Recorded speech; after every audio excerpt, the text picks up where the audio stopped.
You're listening to the MoneyWeb SAFM Market Update podcast with host Fifi Peters. All right, it's now time for us to talk about the luxury goods markets, or the soft life as it is commonly known on the streets of Instagram. If you've ever been to Sandton City, Louis Vuitton store, you will know that there's always a long queue of people outside trying to get in that particular store. And I am shocked every single time I see this. And I saw this quite a lot, even during the toughest times of our lockdowns last year. I get it now, why there was constantly a queue, because apparently Louis Vuitton, LV, is South Africa's most favorite luxury brand, according to a report by Luxity. And we do have Michael Zahariv, the co-founder of Luxity, to tell us why. Michael, what does make Louis Vuitton the most loved brand? Thanks, Fifi. And a pleasure to be on the show with you today. Likewise. Thanks for your time.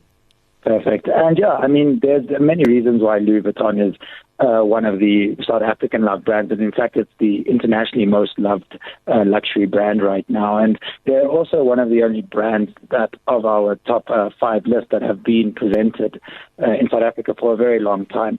So, I mean, there's many reasons why it's the number one. When we look at South Africa in particular, it's actually twice as popular as Gucci, which features number 3 on the list and is the next best one available in South Africa. Right, and I see that amongst that top 5, you have got Burberry that has now entered the top 5 for the first time. I mean, I remember a time when Burberry was one of the most copied brands, we call it De Fong Kong.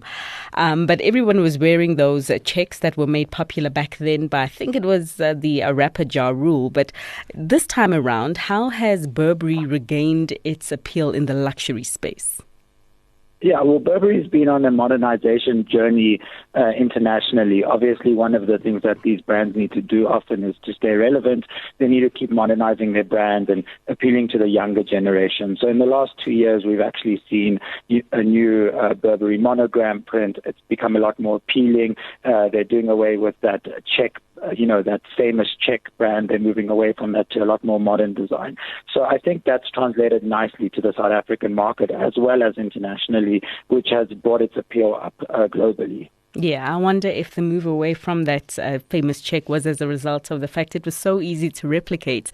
But Michael, just broadly, speak to us about the trends of consumers buying luxury that you have witnessed over the pandemic, which for a lot of people has been a difficult time that has been matched with a loss of income. Yeah, of course. And I mean, I think that's one of the saddest things about the pandemic is what we're starting to see now is what they call the K-shaped recovery, where, people on the high net worth individual side are starting to get richer while the poor are starting to get poorer. And that's led to the luxury industry really booming as these high net worth individuals have, very little other areas to spend their money in, so they can't spend as much on restaurants and travel, and they need to reallocate that spend, which they haven't lost in income, into the luxury industry.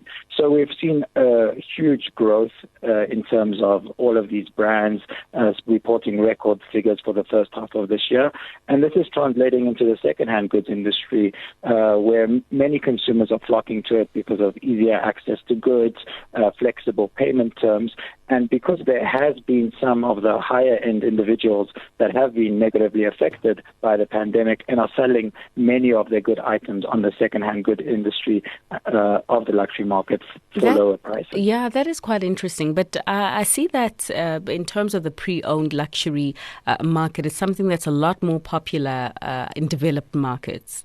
So you say that it's becoming a little bit popular now, but how does South Africa's pre-owned luxury market compare with what you do see elsewhere? Oh, well, South Africa's pre-owned luxury market is booming, essentially. I mean, it's been a slow uptake. As you say, it's quite an established market overseas. But if we compare, for example, our results as Luxity, the largest pre-owned luxury reseller, even through the height of the pandemic last year, we still saw 47% growth. And for the first half of this year, we're reporting 117% growth. Now, when we compare that to the largest second-hand goods player internationally, they actually saw a dip of 9% last year, and they've only shown a recovery of 90% this year. So there's definitely a growth due to the smaller market in South Africa, but South Africans are definitely taking to it.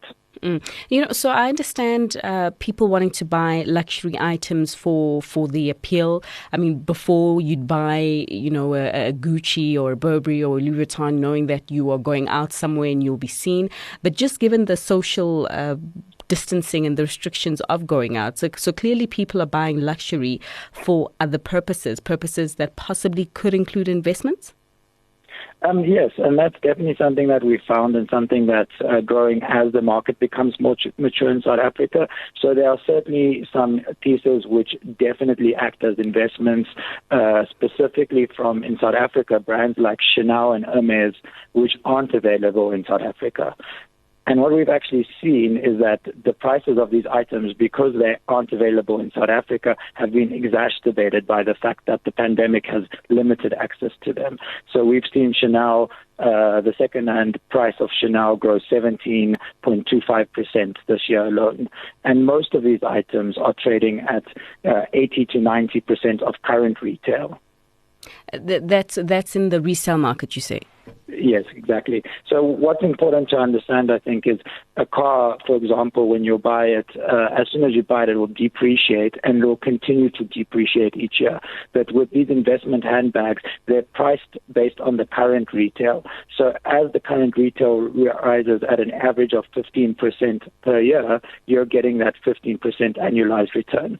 So as an example, we recently sold a Chanel handbag that was purchased in 1997 at a price of roughly 5,000 Rand, and it retailed now for 59,000. So that's over 1,000% return in the 25-year period.